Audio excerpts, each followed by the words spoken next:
untuk kawan-kawan di penyelenggaraan pemilu di Pilkada 2020 ini yang dibutuhkan adalah bentuk PKPU-nya secara langsung yang belum, kemudian turunannya seperti surat edaran, kemudian surat keputusan. Jadi hal-hal seperti itu kawan-kawan di KPU untuk membuat kawan-kawan penyelenggaraan pemilu di 2020 ini di daerah ini merasa tenang. Jadi kalau sudah ada PKPU, kemudian sudah ada surat edarannya, kemudian sudah ada SK atau surat keterangannya, nah itu menjadi pegangan yang baik untuk kawan-kawan bekerja dalam pelaksanaan ini.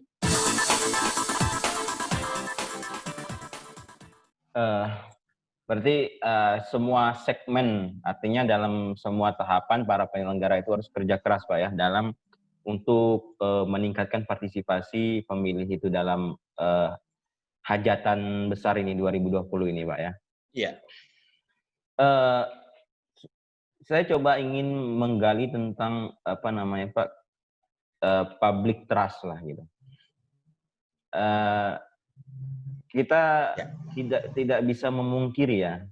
Artinya begini, fakta dan realitas dalam pelaksanaan pemilu itu bahwa masih kuatnya ketidakpercayaan publik terhadap pengelolaan pemilu. Tidak percaya dengan penyelenggaraan pemilu yang jujur, adil, dan berintegritas itu. Nah,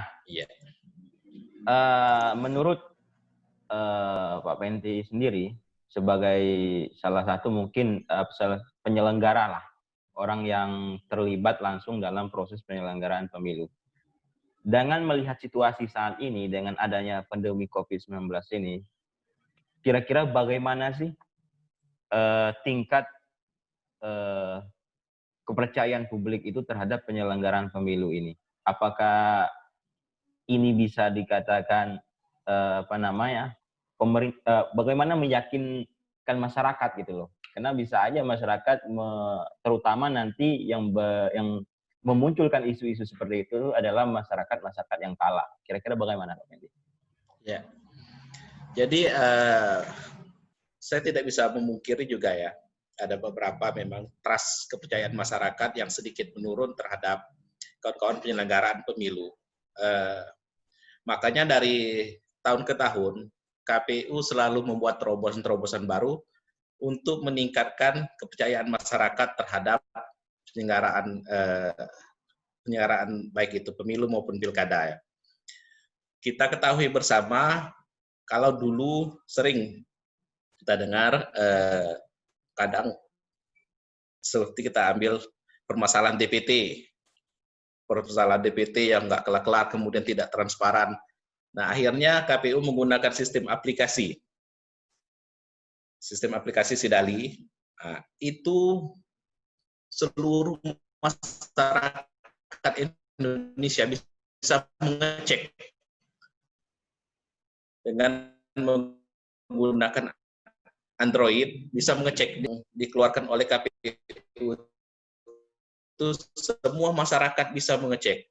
Jadi hal yang transparansi seperti itu yang mulai ditampilkan oleh KPU secara bertahap untuk meningkatkan kepercayaan publik terhadap penyelenggaraan ini. Kemudian juga ada aplikasi Sidakam, sistem daftar pemilih pendaftaran untuk kawan-kawan partai politik. Dan itu juga menggunakan sistem aplikasi. Jadi setiap masyarakat bisa mengecek setiap tahapan yang dilakukan KPU, kemudian setiap data pemilih yang dipakai KPU, kemudian cara kerja KPU seperti apa, kemudian untuk hari H-nya juga pencoblosan. Pencoblosan itu hari pencoblosan di tiap TPS itu, kawan-kawan bisa mengecek langsung di sistem. Jadi dengan modal HP, Android, bisa dicek secara langsung. Misalnya sudah berapa persen masuk suara pemilih, kemudian dapil mana saja, kemudian suara partai dari dapil tersebut bisa dicek. Nah, hal-hal seperti ini yang dilakukan KPU mulai bertahap untuk meningkatkan kepercayaan publik terhadap para penyelenggara ini. Jadi aplikasi-aplikasi tersebut yang dapat meningkatkan kepercayaan publik terhadap para penyelenggara pemilu.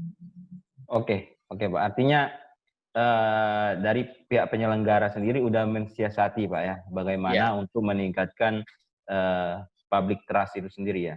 ya, Kemudian selanjutnya Pak Penti ada pertanyaan dari clickers di rumah mengirim pesan kepada kita. Dia bertanya ada 2 poin. Pertama terkait regulasi tadi, kedua terkait anggaran. Yang ya, pertama terkait regulasi, dia bertanya, bukankah sudah ada perpu terkait penundaan pilkada itu sendiri sebagai payung hukumnya? Itu yang dijadikan referensi dalam regulasi. Lalu ya, KPUD juga sudah menyiapkan PKPU, tahapan pilkada. Saat ini ya, tahapannya masih dalam uji publik dan sosialisasi. Itu bagaimana? Itu ya, terkait regulasi. Kemudian yang terkait anggaran, pemerintah pusat melalui Mendagri, DPR, KPU, mereka menyatakan siap. Artinya masalah anggaran tidak masalah. Hanya saja justru mereka masih meragukan kesiapan anggaran dari Pemda. ya. Nah, dan juga pertanyaan selanjutnya, bagaimana jika Pemda kekurangan anggaran? Kira-kira bagaimana solusinya? Itu Ya. kira mungkin Pak Pendi bisa menceritakan tentang regulasi dan anggaran ini. Silakan Pak. Ya, untuk regulasi itu kan memang setelah ada putusan bersama nih antara Komisi 2, kemudian Bawaslu, DKPP, kemudian KPU membuat regulasi bersama dan membuat keputusan bersama. Itu kan baru bentuknya keputusan bersama. Nah, untuk kawan-kawan di penyelenggaraan pemilu di Pilkada 2020 ini yang dibutuhkan adalah bentuk PKPU-nya secara langsung yang belum, kemudian turunannya seperti surat edaran, kemudian surat keputusan. Jadi hal-hal seperti itu kawan-kawan di KPU untuk membuat kawan-kawan penyelenggaraan pemilu di 2020 ini di daerah ini merasa tenang. Jadi kalau sudah ada PKPU, kemudian sudah ada surat edarannya, kemudian sudah ada SK atau surat keterangannya, nah itu menjadi pegangan yang baik untuk kawan-kawan bekerja dalam pelaksanaan ini. Kemudian yang pertanyaan yang kedua tadi, apa tadi Ki yang kedua? Saya lupa tadi yang kedua. Yang terkait sama ini, apa namanya, anggaran. Anggaran. Nah, untuk Ya. anggaran ini sudah ada rakor bersama. Jadi secara online ada rakor bersama antara Mendagri, kemudian KPU, Bawaslu yang menyelenggarakan Pilkada 2020 se-Indonesia. Jadi sudah ada rakor bersama. Memang untuk anggaran dari pusat kemungkinan memang tidak ada karena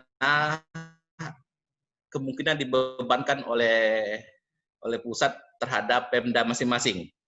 Nah, ini yang menjadi gejala serius karena Pemda juga karena masing-masing daerah juga melakukan pemantauan kemudian melaksanakan PSBB kemudian terhadap COVID-19 ini, anggaran di daerah juga kemungkinan tidak tersedia. Nah, ini tergantung dari kawan-kawan penyelenggara pemilu untuk duduk bersama antara bupati, kemudian KPU, kemudian dari DPR untuk membicarakan ini secara bersama-sama, mengambil langkah-langkah terbaik seperti apa. Salah satu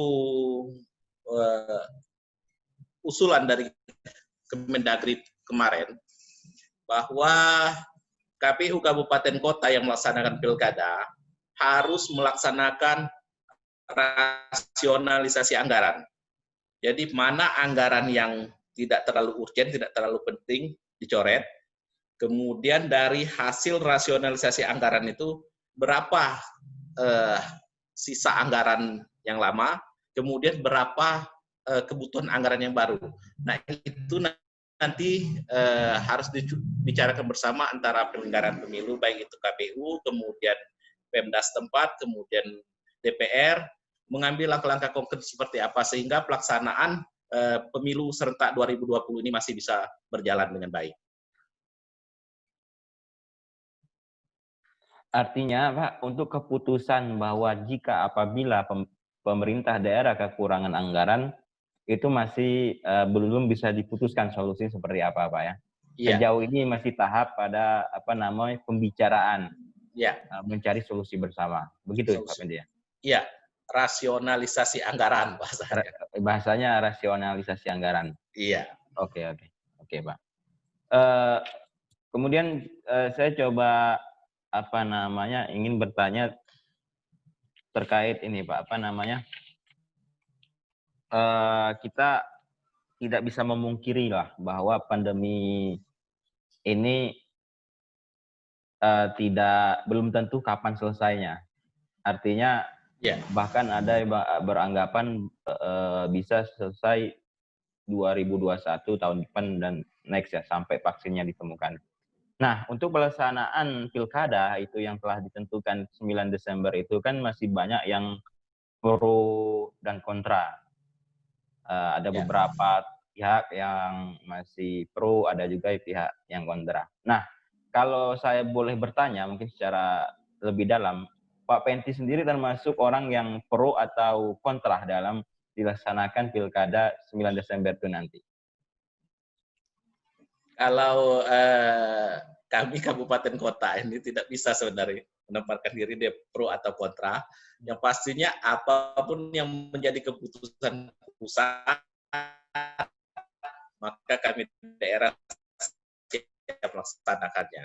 Apapun itu risikonya, maka yang menjadi keputusan kabupaten kota kami minta di 2020 ini. Oh, oke. Artinya secara institusi Pak Penti sendiri ngikut kepada pimpinan tertinggi, Pak ya, gitu.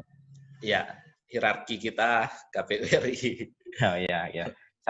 Samina wa ta'na, mungkin itu yang bisa saya sampaikan kepada Pak Penti. Iya, Oke, iya. mungkin saya coba ingin bertanya terkait ini, Pak. Apa namanya ya? Kira-kira bagaimana sih optimisme para penyelenggara pemilu itu dalam meyakinkan atau memberikan pandangan-pandangan terhadap publik. Karena kita ketahui bersama bahwa penyelenggaraan pemilu 9 Desember itu kan masih ada pro dan kontra, Pak. Ya. Sehingga jangan sampai nanti hajatan besar 2019 itu menimbulkan korban yang banyak gitu loh. Menimbulkan korban yang banyak yang seharusnya bisa dihindarkan. Nah, kira-kira saran mungkin kepada teman-teman penyelenggara pemilu, terutama yang KPU, KPUD itu, bagaimana sih dengan membangun narasi-narasi optimis itu dalam meyakinkan publik bisa melaksanakan pilkada serentak 2020 sesuai dengan protokol kesehatan itu. Bagaimana menurut Pak Penti?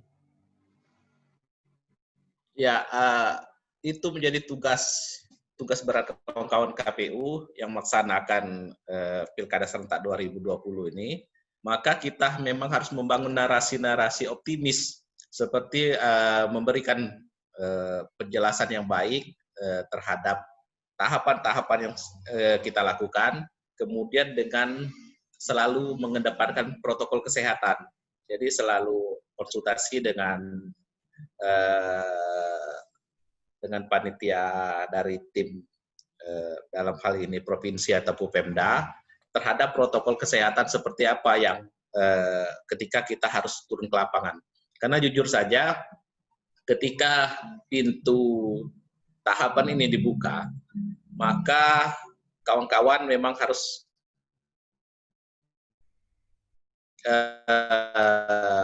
membuat narasi optimis. Yang pertama, mereka harus turun ke lapangan. Seperti kawan-kawan ad hoc ini, PPK, PPS itu, mereka memverifikasi jika terdapat calon perseorangan. Nah, ini bersentuhan langsung ke masyarakat kan. Nah, ini memang harus dibekali dengan koordinasi yang baik antara penyelenggaraan, kemudian pengawasan, juga protokol kesehatan dari baik itu provinsi maupun Pemda masing-masing. Agar ketika kita turun ke masyarakat, tidak ada keraguan di masyarakat untuk menggunakan hak pilihnya, kemudian untuk mengikuti setiap tahapan yang dilakukan oleh KPU. Jadi harus melakukan kerjasama yang baik, koordinasi yang baik antara pihak penyelenggara pemilu, kemudian pengawasan pemilu, kemudian selalu mengedepankan protokol kesehatan. Ini mau tidak mau harus kita laksanakan sesuai dengan instruksi dari pusat, kemudian juga menjaga keselamatan diri kita sebagai penyelenggara pemilu. Oke, Pak. Terima kasih penjelasannya. Oke. Selanjutnya saya ingin coba ingin bertanya terkait ini, Pak,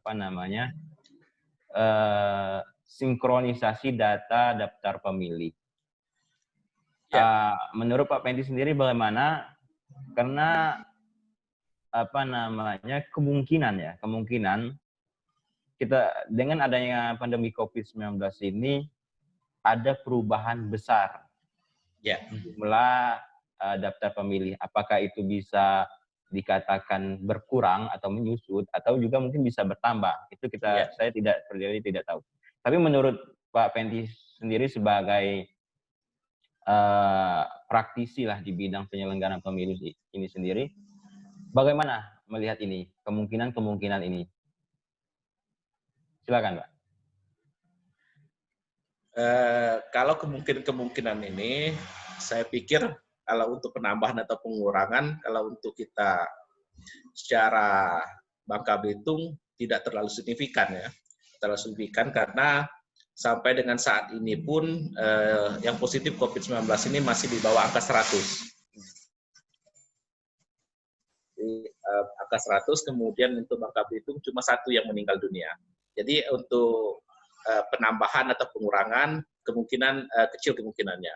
Tapi memang kita ada ataupun tidak ada pilkada, KPU Kabupaten Kota itu tetap melaksanakan yang namanya data pemilih berkelanjutan. Jadi bekerja sama dengan Dukcapil, menyisir selalu kalau ada data ganda, kemudian kalau ada data-data yang sudah meninggal dunia. Nah itu setiap dalam 1 tahun itu 2 kali namanya semester pertama, kemudian semester kedua, kita selalu mendapatkan data dari Dukcapil, kemudian kita lakukan penyisiran terhadap data-data tersebut. Makanya kita mau ada atau tidaknya pilkada, tetap melaksanakan yang namanya data pemilih berkelanjutan. Oke, terima kasih Pak Penti atas penjelasannya. Diskusi kita seru sekali pada sore hari ini. Hanya saja mungkin kita membataskan waktu untuk diskusi, sehingga saya kira kita untuk sementara poin-poinnya telah kita catat Pak terkait dengan tantangan penyelenggaraan Pilkada serentak 2020. Ya. Saya kira kita cukupkan diskusi kita pada sore hari ini. Lain waktu kita akan bahas dengan tema-tema yang lebih menarik terkait dengan penyelenggaraan pemilu di Indonesia, Pak Penti.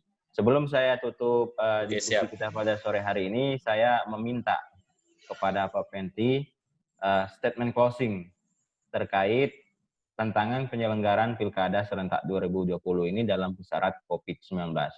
Kepada pesan-pesan ini kita tujukan kepada Klikers di rumah. Silakan Pak Pendi.